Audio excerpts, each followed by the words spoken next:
Hey everyone, welcome back to Legends of Podcasting. I'm Stuart. I'm Ross. I'm Rob. And this is our review of Spider-Man Far From Home. And heads up, right at the beginning, this is spoiler review. Yeah, we Spoiler can't. review. As always, we can't talk about stuff. No spoilers. There's no point. No point. I don't get how other reviewers or like people do Talk non-spoilers. about it, I watched a few today. Do you remember when that thing happened with that guy? Yeah, literally, there was a few today I watched. I watched quite a few. Like Jeremy Johns and Grace and like Tyrone. And literally, they're non-spoiler ones. They're like, yeah, stuff happened. It's good. And it's like, why? So yeah, we're going straight to spoilers. So we saw it last night in our local IMAX, which is well worth it. Like Loud. the graphics and this is just. I mean, I kind of wanted to do it. Maybe 4DX might be pretty sweet, but maybe next time. Maybe we should see it again. But yeah, so Far From Home, the after of Endgame, which I thought they played very well. Yes, they at least addressed it. Yes. So I was hoping right they were going to just wash it over. Yeah, and actually they made it a bit funny, which is a bit dark. Yeah, Like, It starts off with that really cheesy in memoriam of Cap. Yeah, with the Bodyguard song from Whitney Houston. Yeah, it's just I will always love you, and it's a tribute from the high school students to the guys, Yeah. like because it's set a few months after the end. I literally thought it was going to be like Peter Parker sitting in his room, like watching YouTube, being like, Good.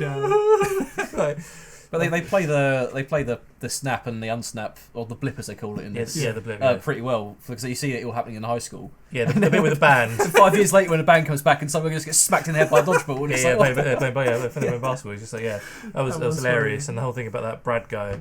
He's like, now growing 5 years up, older, and they're having to restart their year at school. I'm glad they addressed something, because like a funny. lot of people, one of the big things people were saying after Endgame was how they're going to talk about half the world being different age than they were 5 years ago, and how the world's moved on, and it's going to have to readjust. Because you saw that brief bit later on with Spider-Man's doing a homeless benefit where people are obviously being displaced from their houses, but they come back again 5 years later and it's not their house. Did you hear what Aunt May said during that bit? Where she's just like, I came back and there was like another family. They thought one of them thought I was a ghost, one thought I was a mistress. Yeah. So like, I just believe. And he's like, you know, you think about like in Endgame, you're like, oh, they did it, fucking awesome. But you think about everyone just coming back at that precise moment. Yeah. So people have moved on 5 years. I mean, there could be moments where like, you know, some guy's moved on and they got remarried and he's, you know, shaking his new wife and his old wife shows up and he's like, you had the teacher. Oh, my wife pretended she blipped. Went off with a so good. Fake funeral and everything. I've got video of it. That guy was one of my favourite things in that video. Yeah, I think there was quite a lot of comedy in it, and most of it. It needed it for a Spider-Man film after Endgame. I think if this is the end of Phase 3, it's kind of like a lighter note after the sort of. Yeah, but I thought it was really interesting is that the comedy didn't come from Peter. Tom Holland was awesome. We'll talk about him in a minute. But all the comedy was sort of from people around him. Yeah, which I really appreciated him because it wouldn't make sense Peter Parker being like the funny one after what's happened. Yeah. So the comedy of the teacher especially was great. So it's just like when was it Peter showed up, like he goes, Peter, you're alive, thank God. It's like, what were you doing otherwise? Just like, oh well, he's dead. Called his head. It's another one on a field trip dead. He's in the first one, didn't he? Yeah. We don't have the last field trip. Surprised he's allowed to go on field trips, to be honest. Yeah, exactly, right? I said that whole class off with just him and that other teacher who was freaking useless. Yes. And what it is? The other science guy, it's witches. So good. Well, I think it's good they did that with the comedy came from the side characters in the situation, because it allowed Spider-Man, the character, and Peter to grow into the role that was being put forward for him. And I thought the whole bit of him, like because we saw Tony Stark and Iron Man everywhere. There was like monuments and pictures, like every location we went to around Europe, he was there.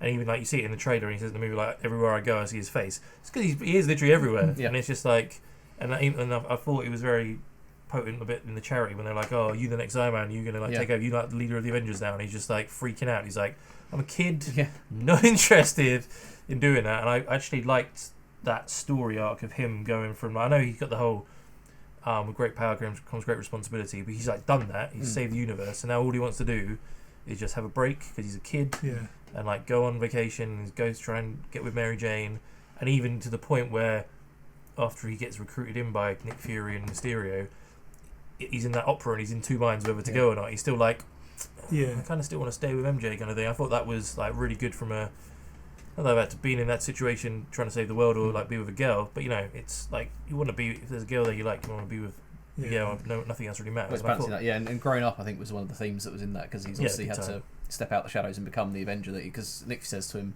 you know, Tony made you an Avenger, and the rest of the Avengers are all disassembled effectively. 3 of them are dead, the other 3 are elsewhere. Exactly, yeah. And it's, everyone's sort of looking to him, be like, take it, and he's not ready for it at all. But then, obviously, you get the plot point where Tony gives him control of Edith. Yeah, which is the greatest acronym. Yeah. Ever. It's a new AI, and it's called Edith. What does it stand for? Even dead. Even dead. I'm the hero. I'm the hero. Yeah, I'm the hero. I was just like, genius. Well done, Such Tony. a Tony Stark. Yeah. Yeah. So good. But It comes with a note that says, "To the next Iron Man, I trust you." Yes. And it's like, obviously, Tony knows that his future is in Peter's hands. Yes. Yeah. Which you do see really well later on. Yes, yeah.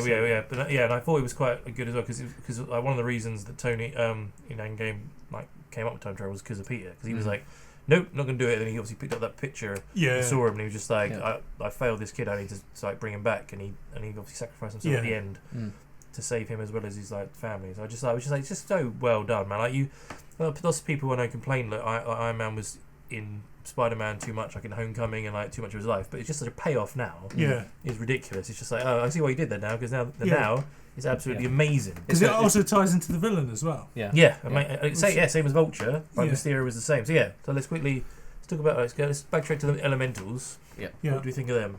They're decent visual design. It was a good little nod to all the characters. Yes. They even call one Hydra Man, don't they? Yeah. It was going to be like Hydra Man, Molten Man, Sam. I guess Sam, he was in it for like a second at the beginning, and there was the Wind one we never saw. But I like the idea. It was quite a clever idea, and like the spectacle, especially in Venice, when he's like in the water with Hydra Man and just say the tower falling over and everything. It's just so well done. I just love superhero movies when they have the hero out of costume still trying to save everyone, even I can get caught. So not obviously like Tony Stark can't really do it, and he tried to do it in like Iron Man 2 a little bit, but he just needed a suit. But Peter's just like. He's got his web shooters on him all the time. Yeah, I love the little nano shooters he had with him. So at least he's always got those on him. But that flashing behind, and he just quickly picks up her Venetian mask and pops out. And it's like, I'm here to help. Which that was really good. It was great. Sort of like I don't think they do enough in Superman movies where he can just like be Clark Kent and save people and then be like, just like literally burn something and they do that a lot in like the TV shows quite a lot. But I thought it was great. And then the whole Mysterio. I mean. Look at my T-shirt, man. I'm a massive Mysterio fan. I love him. I've got to say, he was really well done here. I don't know, before we start talking about him, would you say Marvel's kind of gotten over its villain problem? Well, I was going to say that, apart from Thanos, they've always had really weak villains. Apart from the two Spider-Man villains, Vulture and Mysterio, they're two best. I'd say Hela as well was a decent villain in terms of at least giving us some characterization before she went completely evil. Yeah, but she didn't really do that much. No, but she had more of a personality in the character than just I am man, I am evil. Yeah, exactly. Exactly. And they don't really give villains the chance to breathe and have a backstory like they do in a lot of other films. So I know they kind of hinted at it in the trailer, but we know it's Mysterio, so we know he's going to be a villain. Yeah. Obviously Peter's looking for a father figure, and Mysterio coming out of nowhere being a dependable. Decent hero who looks like he's got everything handled, and he's giving Peter some life advice, and Peter's really taken. Take the weight off his shoulders as well. Look, I was thinking about it earlier because that part was really good. But thinking about it, it's like he was manipulating him right from the start with that father figure thing. I mean, you think about like you find out that he's obviously got a crew following Peter, and they know that Edith's coming to Peter. So literally, like I was thinking like in the trailer, I was like, oh, it's such a coincidence. Like Hydra Man shows up in Venice when Peter's there. They did that on purpose because they knew Peter was going to be there and to try and get him involved. So it all makes sense because I was in the trailer. I was like, that's pretty convenient. I mean, I know a lot of Marvel is convenience. There's a lot of convenience in it, but I was like, that was really convenient. But it actually makes sense that Mysterio and his crew were like, he's going on a school trip there. But that's something to talk about. Is the fact that Mysterio isn't just one person in this; it's an entire team of hundreds of people, ex-Stark employees who are obviously pissed off, and other employees as well who they created this fiction, this narrative, and they've all got specializations in the nanotech, and they've got specializations in armor and specializations in costuming. the throwaway thing in Civil War with Tony Stark and his random glasses that showed his parents. The binaural, the bath thing. The bath thing, which was just a total quite a funny joke. Is now taken that, and that's the technology that Mysterio created, and it's just I was just like, that's so clever. Like I wouldn't even thought about that ever coming back. True to his powers, he's a master of illusion. Yes, is Mysterio. I'm so glad they used the tech thing with it as well. Yeah, because you have all these drones that are inside the illusion causing damage. And they're all stealthy and they can hide, they can chase it. And of course, that's great with the visuals, because obviously the elementals are all illusions created by him to try and gain Peter's trust. And Shield's trust as well. I guess in the plan, if Spider-Man didn't get involved, was him to actually become the world's greatest hero. Because he was planning on taking Nick Fury out as well. Yeah, and he was just going to become everyone that loves him, and he was the greatest hero. That's great enough seeing that in the action, but when Peter figures it out and Mysterio turns on him, you get the best sequence in the film. I mean, that could be the one that could be. It could be one of the best sequences of the MCU. It's ripped. So good. Really good. It's ripped right out of a comic book page. Mysterio just messing with Peter's mind. I want to see the film again just for those two, because there's 2 times he does it, but the first time especially, when he just goes into it and it's just the green smoke and he just like stuff starts falling down. The building changes. And he goes to punch him and it's actually a pillar. And there's the Spider-Man attack him, and then he's also got the grave. He's got the grave of Tony Stark and a zombified Tony. And it's just like really and the fake on the Statue of Liberty with Mary MJ, and he's like drops her and trying to catch her. It was just. It went so quickly. I couldn't take it all in. I really want to see it again just to take all that scene in, because it was so well done. It's one of the moments that you just could watch over and over again, never bored. And that's what it felt like panels of a comic book. Didn't it? I was really looking forward to seeing like Mysterio, because I was thinking like what you could do with his power set. Yes, with the CGI of this day and age, and they did it. They ticked all the boxes so 100%. Well, so well. That scene later on when you see him rehearsing a elemental attack, and he's. Let's make this more deadly. Let's put more sound over here, because he's obviously working the illusion to make it feel. I loved all that bit, because it's all sort of planned out. It was very clever. I even liked the fact that he obviously had like the motion capture suit with the like fishbowl thing on. I was like, realistic. That's probably actually what he wore in the films. That's the most realistic suit ever. That is literally but I love the way that it was actually he could have either the real suit on, or he could have like an image put onto him. Which is the suit as well, how the powers work. Yeah, I'm guessing if he's just in a room, he has to be there to make it look realistic. Yeah. So like when he was in like Shield base underground. Because that was the thing I was wondering. You know, when after Pete meets him and Nick, and he goes and sits on the rooftop, and then Mysterio comes and flies along and sits next to him. I'm guessing that wasn't real, because how would he be able to get up there and fly? It must have all been fake. Yeah. So I was like, wait a minute, how have they done that? It must literally. They never touch you. We never touch him, because he can mirage things. So unless he walked up behind Peter invisible and sat down on the thing, and then eventually in the same position, and the mirage faded away. Something like that. Yeah, but it makes sense. Because that happened. That's how they do the end twist, isn't it? We'll talk about the end credit scene later. But it was so well done. I was kind of the way the trailers went. He's actually here. I was like, to be fair. Either way, if they made him an actual hero and put a massive twist on everyone and be like, no, he's actually a hero, I would have been like, that's pretty awesome. But the fact they did the whole he's a con man thing to try and get Edith so he could do it, and it wasn't just him. He had the guy from Iron Man 1, by Stone shouted at. That famous scene where he's like, Tony, stop building this in the cave. That guy came back, and all these other ones came back as well. I was just like, that's so clever. It was just so well done, and the way that. He obviously just gives the glasses to him and goes, right, I'm done. I can go and chill out now. It was great. It was just so well done. And I even like the projector thing, like MJ found the projector and shows Peter. The one thing I liked, because I was hoping it was all fake and everything. And one thing I wanted to do, I wanted Peter to solve it. I didn't want Happy to get involved. I didn't want Nick Fury or Maria Hill to get involved. I wanted it to be him to be the hero, to figure it out. And he did it all. Obviously MJ helped him, but it was all him. I know a lot of people won't like it, but I did kind of like that bit where as well she's confronting him on the bridge and says, "Oh, well, I know you're Spider-Man," and he's like, "No, I'm not." As soon as he needs help, he's like, "No, actually, I am Spider-Man. We've got this is dangerous. We have to go and save everyone." I really enjoyed that. I mean, the worst thing about that scene is it's in the fucking trailer. Yes, definitely. Imagine how shocking that would have been if you hadn't seen the trailer. And be like, whoa! It would have been so much better. You knew it was coming, which is kind of like, I know we try and watch just like the first 1 or 2 trailers for these films, but they shouldn't show things like that. It's a big reveal, wasn't it? And it was just so annoying. But I really enjoyed that as well. I quite like the fact that she's not just a sort of, like in the sort of comic, like the 80s comic books anyway, she's like a sort of just a, I think dumb, but like dumbed down like model that doesn't, that sort of fights for herself, but isn't like, but there's always a damsel in distress. But this MJ is actually like sort of his equal. Which I think it's great. I think the dynamic between those two is so good. You can see the chemistry as well. Like, you totally believe that they and I love the awkwardness between them both as well. It's really well done. Like when the opera and stuff, and she's like, "You look nice." Is that always? You look nice too. Okay, great, cool. So awkward, love it. But that was also great. And then and Happy being in it as well. So Happy and like Aunt May's relationship was hilarious. It was. We're going to talk about my aunt. But like probably the when he when obviously Peter gets like Happy picks him up. And he's like, all right, what are we going to do? And like Peter's literally at rock bottom. Yeah. Yes. I was just like, and he's just crying. like, he's like, I made a massive mistake, and it's my fault. Tony, you remember with somebody else I knew, and Tony was second guessed himself too. Yeah, because he always thinks Tony was like, what he's doing, and then Happy's there like, no.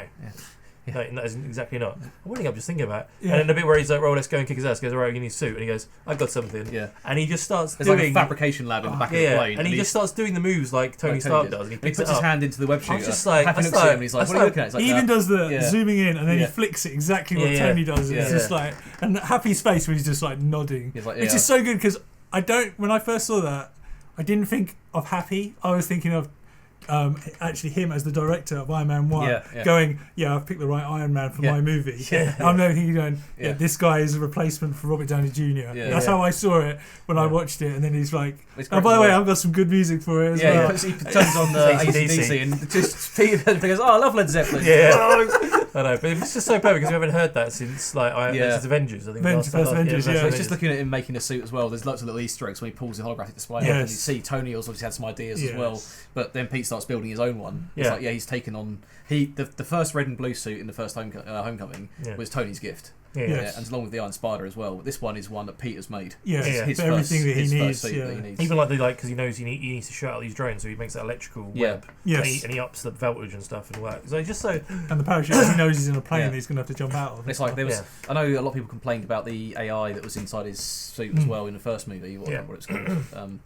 Karen, but she's not in this at all because it's him. It's him doing the work. He's using his own brain to make the suit and figure out the science he needs to make it work. And it's like truly him stepping into being Spider-Man, which I think I really like that bit as well. Yeah, it's probably my favourite moment of bar the illusion bit with Mysterio. That is my favourite of the film. I literally started welling up. I was like, it's fucking beautiful. Yeah, it's literally tying the whole thing right back to the beginning. Yeah, because he is becoming the next Iron Man. And it sort of just shows that he is capable of doing it, which is so well done. And obviously the end fight scene in London. Oh, that's obviously us being UK boys, I was just like, that's awesome. I know exactly what's going on here. But that was awesome. Like Happy taking his friends and trying to help out as well. Yeah, it was awesome. And them all sharing in the safe in the vault was so fun. I'm in love with Spider-Man's aunt. I thought she was sharing like. Yeah, Superman has an art. I know you said earlier he throws the shield. Yeah, Happy grabs a shield off the display, like an actual Winnie Evil one. Yeah. And the drone's flying, and he tries to throw it. It just lands on the floor really lamely. He's like, how the hell does Cap do this? It's great. It's because it's not vibranium, man. That's what's going on. And then the whole... Oh, there's a bit later on the bridge as well when Pete's been knocked down and there's a whole load of drones coming up, but he picks up a piece of the rubble which is shield shaped. Yes, and he picks up another piece the of London Bridge sign. The London Bridge sign. Picks up another piece which looks like a hammer. It's like a little bomb because he throws it up. And he rigs it to start with, doesn't he? And then he holds it, and it's exactly like Cat. It's like with Cat with Mjolnir in the Endgame. He starts spinning it around. And just throws it up. And it's like so odd. And all the and the bit where he's taking out those drones, where he makes the little web between the bridge and then bounces up and down and fires using his Petey Tingle. Peter Tingle. That's great. Yeah, that's why I want to watch that film because that bit was so quick. I was just taking it all in. I was just like, there's so much going on. Oh my god! So I need to watch all that Spider-Man awesomeness again, and then the whole. You also got Nick Fury being like Happy giving Nick Fury a little signal. Yes. Like, it's deceiving. And he's like, right, okay. That's why he didn't wink at the camera. Yeah, so sort of tell Mysterio is like obviously fake. And then Maria Hill's got the rocket launcher and they've got him covered and stuff. I'm glad those two are still working together. Yeah, it's really awesome. Yeah, it's really awesome. And then just Nick as well. I know we'll talk about the end credit scene in a bit, but when he says, "Oh, I was when I 5 years ago I knew everything and I was top of the spy game. I've come back 5 years later, I know nothing." Yeah. So it's like he's trying to get back together with Shield and everything else. And well, when you first see him, he's obviously stunned Ned. And he's just trying to talk to him and he keeps getting interrupted. He goes, one person comes through that door. We know a funeral. Like, Jesus. Just the music builds up and it stops when he's like... It's like the dramatic explaining music and every time someone knocks on the door it just cuts right out. And it's so funny. It's pretty well done. It's so funny. It's weird having Nick Fury as like a comedy factor. Yeah. He was, it was brilliant. But and then the final bit where he finally gets in front of Mysterio.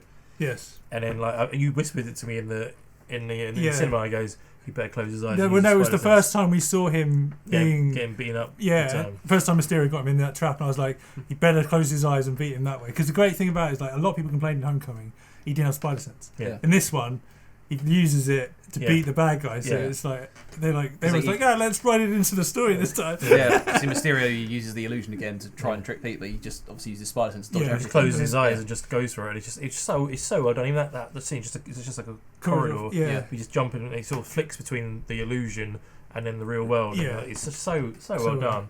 And obviously, and he even tries to trick him right at the end as well, thinking he's been shot. And he has been shot, but he thinks he's down and out. Yeah, and he grabs it, bang. It's really. And then annoying. I hope he's not dead, because I think it would be such a waste. Because he's such a great. He did the villain. Yeah, so well. Jake Gyllenhaal as Quentin Beck was awesome. I loved him as that because he was charismatic and evil at the same time. And if they just kept him alive and took him in. I mean, I know he knows who Spider-Man is or whatever, and he could like shout from the rooftops, or maybe take him to like somewhere.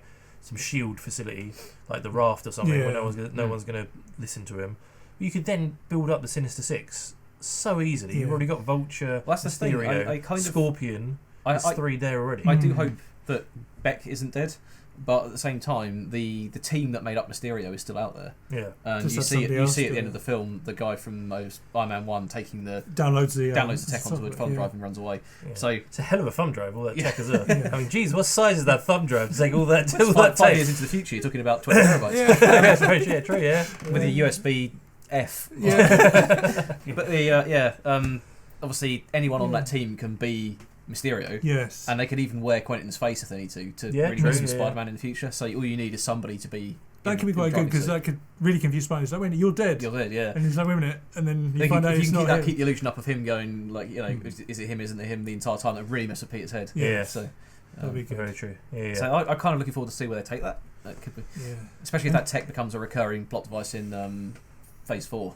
because that could be interesting for anything. Very true. No, all in all, the whole film was pushed aside the ingredients for it aside. But I couldn't really fault it. I thought it was so well. It was maybe a bit slow at the beginning, but it needed to be the same as Endgame. It needed to be to sort of get the ramifications of Endgame and where definitely. Peter was in it. And it's weird. Like there's the whole scene in the trailer in the bank that isn't even in the film. Yeah, really random. Yeah, but I'm guessing I don't know why they cut that. But yeah, I feel like because we haven't seen the re-release of Endgame. Yeah. That could have been what they put at the end. Maybe. It's what my guess is, but I don't know. Yeah, it just seems like a massive scene to put in a trailer that they're not going to have in a film. Which is, I would. Alright, so before we give ratings, let's say, so the credit scenes. Yes, right? there's two. There's two. So let's do mid-credit scene first. Which is the Jonah James. Whoa, spoilers!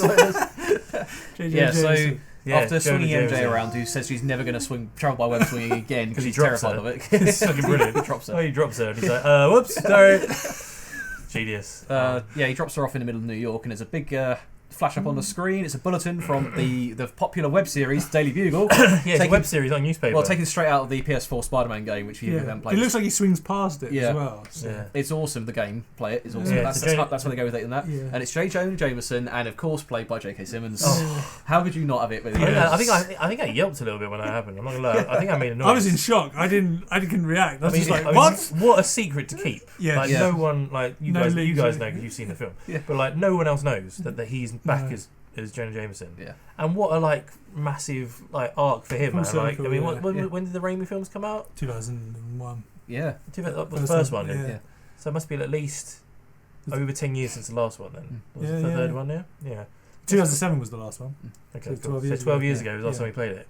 I mean, he looks older. He's bald. He didn't bother doing the Hitler goatee, but although he hit the moustache. But still, man, having him back was great. And then showing the video of Mysterio, final plan, because there's a bit in just going back slightly when he's like, oh, take down the illusion, and they'll say, oh, but they'll see all the drones. He goes, I'll make them what I want them to see. Or he says, I'll see what I want them to see. And he's basically set up a thing of it looks like Spider-Man. It's all Spider-Man's done it. Yeah. And he then kills Mysterio. Yeah. It's just like, because obviously, motherfucker. Because to the world, he's the hero. Yeah, to the world, Mysterio hasn't been outed as a villain yet. Everyone's still going, what the hell's going on? And then, like you say, the video that Mysterio's obviously submitted is him looking like he's been killed by Spider-Man. And Spider-Man ordering the drones to attack the civilian population. Yeah. And then, the thing is, it doesn't sit right with me with that. Is he was with the Avengers that saved the world. So why would people believe him?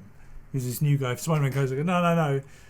It wasn't me. It's going to be really difficult for them to explain that. I get that. Well, on top of the fact that right at the very end of that scene, they then J. Jameson outs Peter as Spider-Man. Mysterio, doesn't he? Yeah. Which is the bit It's the bit I don't like. Yeah. I don't like that. It's too early, isn't it? I would have, like, the whole point of the film was him to keep his secret identity and keep his friends safe. And he did it, and then right at the end, it was fucking pointless. Yeah. It was so frustrating. I was like, why? You could have had the whole of the next film with like him and MJ being like together, and then like something happens, he has to swing off, and she could be like, oh, and he starts working at the Daily Bugle. Yeah, and with you start helping out with the web series. Starts becoming more of the comic book version. Yeah, you could have done that. Well, so I'm going to be curious to see what they wouldn't have done that if they don't have a plan. Yeah. I mean, in so I'll wait till I see the third one. And judge it. But at the moment, possibly where Phase 4, because I don't know anything about Phase 4 as yet. No, in Feige we trust. I don't get me wrong, but that was I was just like, why do that? It could have been just like, Spider-Man killed me or whatever. They didn't need to do the Peter Parker thing, because it could then be Spider-Man was wanted by the police, but Peter was still okay. And now Peter's going to be wanted by everyone as well. So that means. But if we talk about the next scene, they could resolve that issue for him. Yeah. Okay. So the very, very end credit scene has Nick and Maria driving off in the car, celebrating a job well done, and then turning back into Talos. Yeah, the Skrulls. Because Nick is away in deep space with the rest of the Skrulls. I don't know how long he's been there. Probably since the end of Endgame, maybe. I guess. Yeah. But do you think the whole of that movie was? I think it was. Yeah, because I think he's in deep space. Yeah. So do you think the deep space ship? Do you think Shield's now turned into Sword? Possibly they go down that route. It looked like it was created by Skrulls, so so the Skrulls are still good guys as well. Although someone will think Colin mentioned on the way out of the cinema it might be Nowhere. They're in Nowhere. Maybe it's been obviously it was destroyed by Thanos, so it could have been repopulated, but by the Skrulls. Yeah, who knows? Maybe. Yeah. I mean, it's just weird because with the Captain Marvel thing and the Skrulls being good guys, like we were this massive conversation sort of offline where we think that there's maybe more than one faction of Skrulls, and these are the good Skrulls, and there's military Skrulls out there. That's why I hope that they're working with Nick, because there are some of them on Earth, and they're trying to uncover them, and maybe they can sense, or they've got technology to figure out which ones are the Skrulls. Yeah, and that's what's going to be. But that's what I'm hoping, that they can use. Spider-Man might be able to use one of the Skrulls to help him out, so that you be Peter Parker. Yeah, and then when Spider-Man shows up somewhere else. Yeah, and then you could be like, well, it can't be. There's two people. Yeah, so I know. Do you know what I mean? I hope so, because but they could also use the bad one as Quentin Beck with Mysterio for the next one. True. I mean, like you would think. I mean, I know Shield's like a secret spy operation, but surely you would like.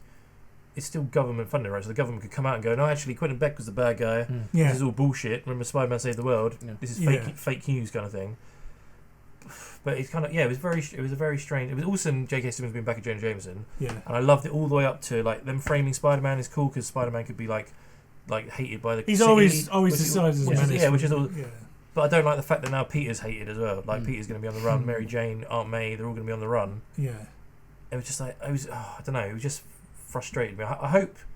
They wouldn't have done it. They've obviously got the next one planned out. Yeah, I'd be interested to see what they do. I hope they do it, but it would have. I think the film, whatever film they do, it would have been better if it was Spider-Man was wanted, but Peter was okay, so Peter could sort of just be sort of normal-ish and only be Spider-Man when he had to, and avoid the police to do stuff. It'd been a lot cooler.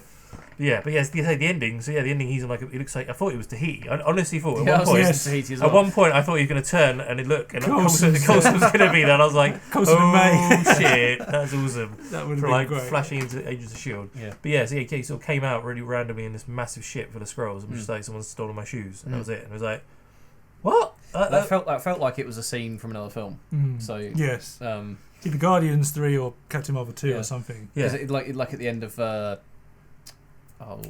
is it Ultron when you see the spit from Civil War where you got Bucky in the in the metal press? Like that was it was this end credit scene, but it's a clip from the movie. So but I mean it was awesome the fact that the Skrulls were, because there's rumours for ages that Nick Fury was a Skrull. And they've actually just thrown that in there, which I thought was quite clever. But I do feel like they've done that to maybe Phase 4 is all about the Skrulls invasion. Secret invasion. Yeah, that would be pretty cool. The people that we've known through these years have slowly been changed. Maybe the ones we originally saw aren't those, or they've been changed since then, in the 5 years or whatever. Maybe that'd be quite cool. That'd be very cool.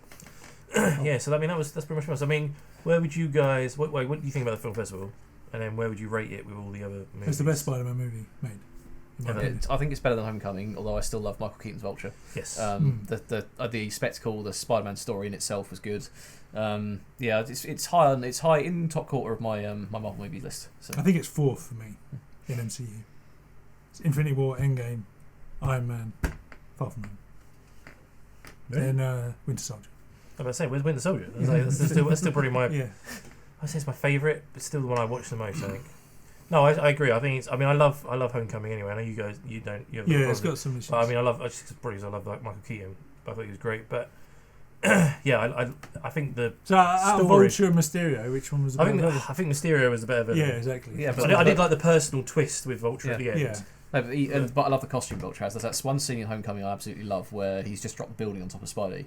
And you get that comic panel scene where he's got to drag himself out. Yeah. And when he gets out the rubble, you see Vulture perched on top of a building, about to take off and go and attack the plane. Yeah. And he's got the wings draped around it. It looks so spot on in moonshot moonlight. That but scene. But you have the scene in Far From Home where he's in the black suit for the first time. That shot was and then amazing. the firework goes off behind him. That is such a good shot. He sort of pans around. He's like holding on the side of the clock tower. That was such a good shot, man. I mean, like, I agree.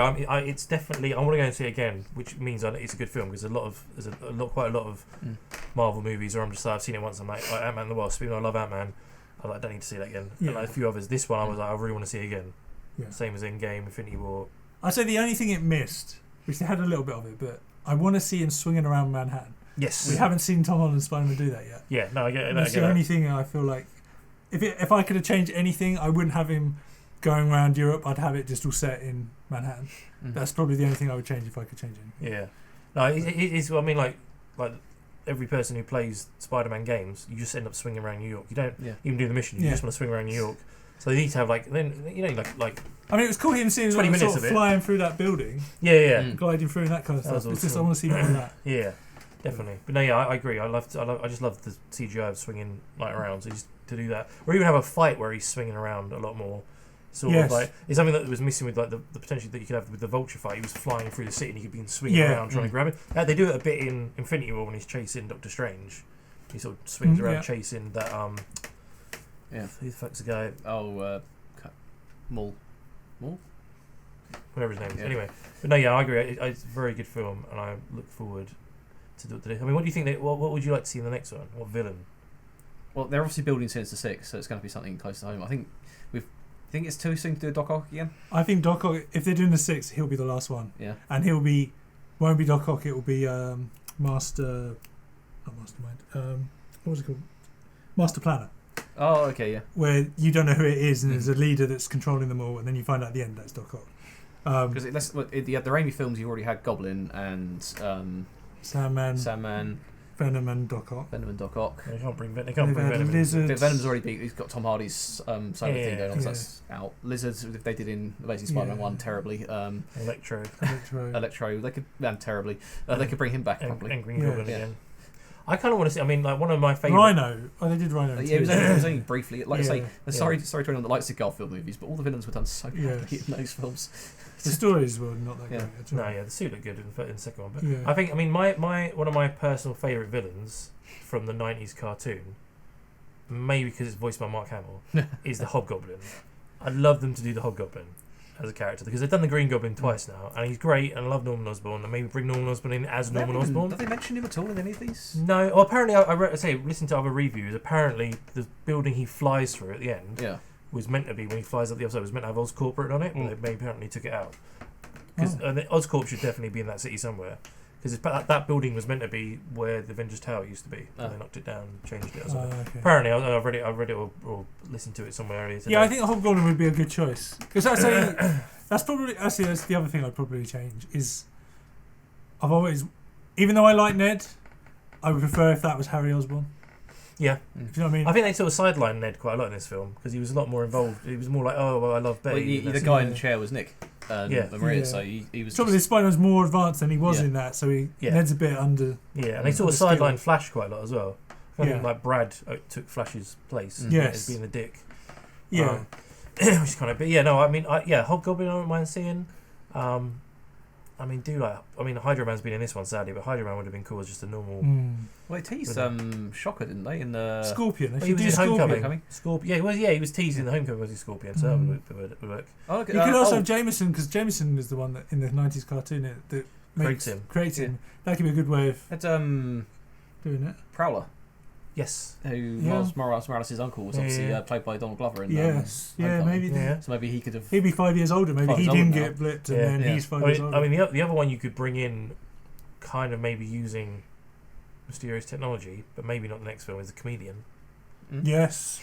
Oh, imagine if that guy that couldn't build the arc reactor that took it, becomes a comedian. I mean, he could because obviously in the old days he just took Marcel, but you could use that holographic technology. And just change his. Because they'd be like, oh, maybe Beck's scheme was $2,000. I'm going to use petty larceny and extortion, and I'm going to use this to change my home face. Maybe that's it, because Beck did too big a scale. Yeah, he'll do a small scale that can get away with it and rob stuff. That'd be pretty sweet. Yeah, I'd like that.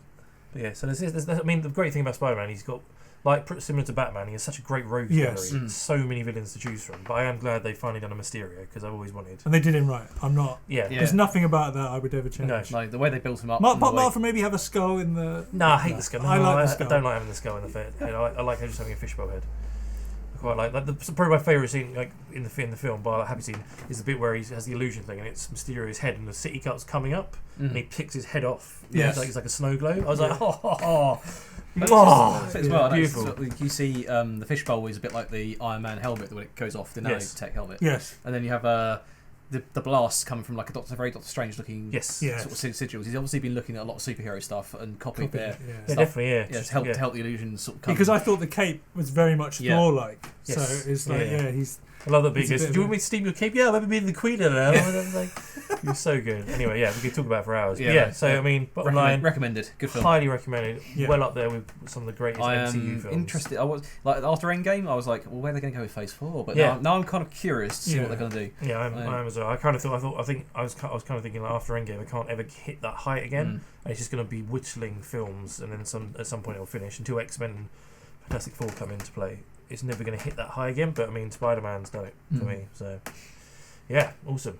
So, guys, that was our Spider-Man Far From Home review. I'd love to know your thoughts. Comment below. I see this is a spoiler, so comment away with all spoilers. Don't worry about that. Love to know what your favourite moment of the movie was. Did you love the Mysterio twist? Did you love the post-credit scenes? Please love to hear your thoughts. Don't forget, we do reactions to all, lots of shows on here, so come and follow us on there. And we have a Patreon for the full reactions of all those shows as well, if you want to come and follow us on that. And we have a Twitter, Instagram, Facebook account. And also a podcast we do on a weekly basis as well. So love to hear from you guys, and we'll see you for the next review and reactions.